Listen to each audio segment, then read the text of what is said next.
Ikuti terus BDTV Cacamnyan dengan cara like, subscribe, aktifkan lonceng notifikasinya, dan jangan lupa share. BDTV, channel informatif, kreatif, natural, obrolannya serius tapi ada canda tawa. BDTV Cacamnyan. KPU wajib menjalankan putusan Bawaslu. Ya, kita harus tunduk dan patuh pada regulasi. Mereka itu men-TMS-kan Pak Agustin itu tidak jelas.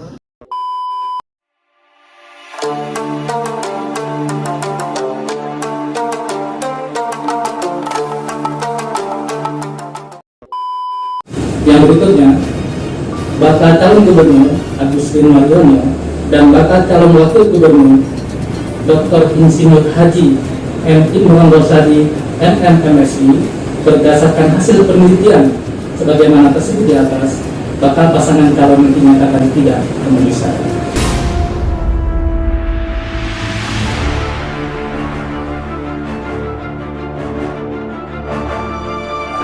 Juga paling lama 1 jam setelah diambil langsung di kantor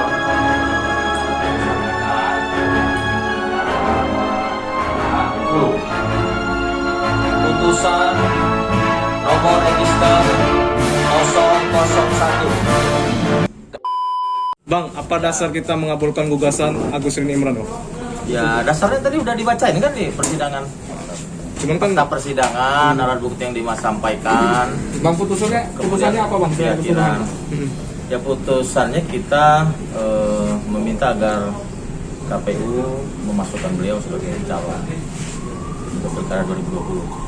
Dasarnya tadi alat bukti, fakta persidangan, keyakinan majelis, dan konsultasi ya, konsultasi dengan Bawaslu RI. Penetapannya 3 hari kerja Bang ya? 3 hari kerja, jadi terhitung Senin, Selasa, Rabu. Alat buktinya apa, Bang? Oh, banyak sekali. Ya, salah satunya Alat bukti kalau P sampai 47, kalau T sampai 15 ya, 15. Banyak jadinya. itu salah satunya terkait dengan pembebasan juga ya Bang? Ya, terkait dengan itu. Kemudian kan tadi kita mendefinisikan apa itu terpidana. Kemudian kita juga mengambil kesimpulan berdasarkan apakah dia sudah memasuki syarat 5 tahun atau belum. Jadi untuk proses selanjutnya dia ini langsung bisa mengambilkan nomor urut di KPU? Itu kewenangan KPU.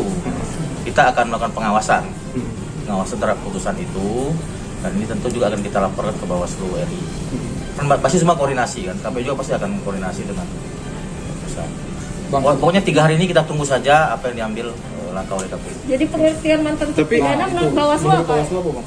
Tadi kan sudah dijelasin. Dengar kan? Hah? Waduh. Loading. Itu sudah ada di ini, di apa namanya, di live streaming. Fisiknya sudah bebas dari penjara, gimana tuh? Pidana tadi udah dijelasin tadi. Ini kan apa, tentunya seperti disampaikan oleh Pak Ketua D, putusan itu selalu kita sampaikan dasarnya adalah fakta persidangan ya, mulai dari permohonan pemohon, jawaban pemohon, pembuktian, kesimpulan. Nah, tetapi juga tidak terlepas dari situ. Misalkan kita juga mengutip misalkan Undang-Undang Nomor 12 tahun 95 ya, tentang pemasyarakatan itu. Nah, jadi apa? Selain dari itu tentunya misalkan ada putusan MK yang 56 tahun 2019 kan. Bahkan PKPU sendiri kita kutip. Jadi PKPU nomor 1 tahun 2020, PKPU nomor 9 tahun 2020 kita kutip. Nah, kami dari Bawaslu Provinsi Bengkulu kita anggap bahwa termohon ini tidak memunculkan orang baru. Karena dia sejalan dengan putusan MK yang 56, kemudian di PKPU nomor 1 tahun 2020, kemudian juga PKPU nomor 9 tahun 2020 sejalan dengan itu. Berarti dasar putusannya itu putusan MK 56 tadi? Oh iya, jelas. Dasar putusan MK 56 Ya. ya? Malah tadi kan definisi penjara kan dijelaskan juga ya. Apa penjara itu dijelaskan tadi. Bang, berarti 3 hari untuk KPU ini bisa mengajukan gugatan gitu ya? Oleh KPU tidak bisa mengajukan gugatan ya Bang? ya, kalau di regulasi begitu. KPU wajib menjalankan putusan Bawaslu. Namun kalau untuk pemohon itu dimungkinkan jika dia merasa keadilannya belum terpenuhi. Untuk Bawaslu kan termohon kan? KPU termohon. Pemohon juga melambilkan ini misalnya Bang, alat bukti soal masa tahanannya yang kurang itu berdasarkan KPU. Malah P sampai 47 ya? Ya. Banyak sekali kalau pemohon. P1 sampai 47. P1 sampai P47. Kalau termohon cuma 16. Jadi sudah 5 tahun.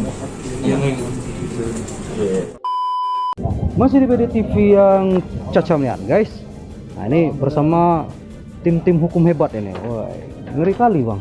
Ngeri kali bang. Ini tim hukum dari Agus Rini Imron. Nah barusan tadi kita sudah simak sendiri langsung dari Bawaslu ya.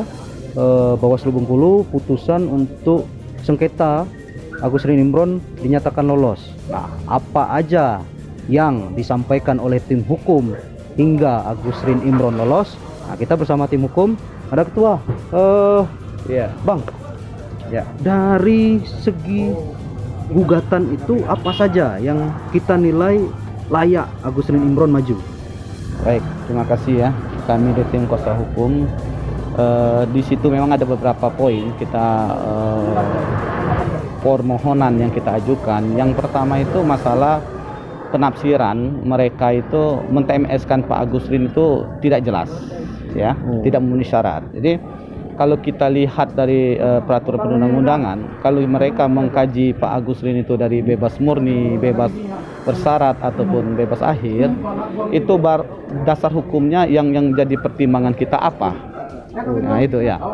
Kalau kita lihat dari dasar hukum PKPU ya, mereka ngacu ke PKPU itu bebas bersyarat. Pak Agus Rini itu kan dia diponis 2012 di bulan Januari ya, dan dia hukumannya 4 tahun dari putusan Mahkamah Agung. Berarti dia seharusnya 2016 di bulan Januari dia masa tahanannya habis. Nah tapi karena apa itu dibuat putusan itu di tanggal 12 bulan 12 2016, berarti kan kelebihan yang dilakukan oleh perhitungan itu nggak masuk logika bahwa Agus Rini itu berlebihan hukumannya. Nah kalau di bebas murni kita lihat bahwa peraturan perundang-undangan jelas kan tidak ada yang namanya bebas murni bagi narapidana. Bebas murni itu adalah keputusan pengadilan, ya kan?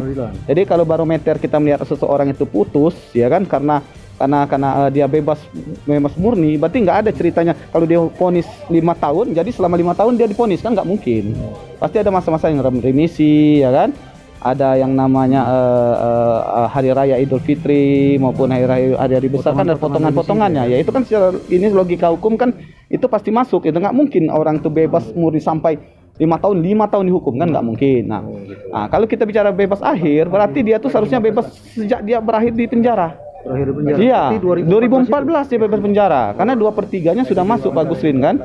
Nah artinya apa? Nah dasar inilah interpretasi yang dikeluarkan oleh KPU ya, menurut kami ini bertentangan dengan peraturan yang lebih tinggi, yaitu putusan Mahkamah Konstitusi nomor 56 ya, itu jelas ya kan, secara sistem hierarki perundang-undangan peraturan di bawah nggak boleh bertentangan dengan peraturan yang lebih tinggi.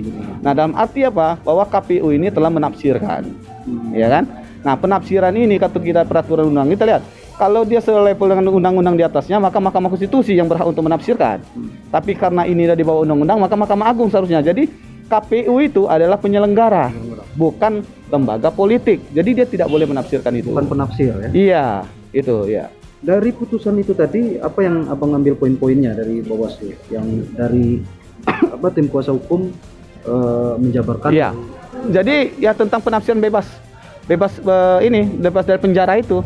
Jadi penafsiran dari Bawaslu dengan kita pemohon sama. Kapan orang dikatakan bebas? Ya sejak dia lepas dari penjara.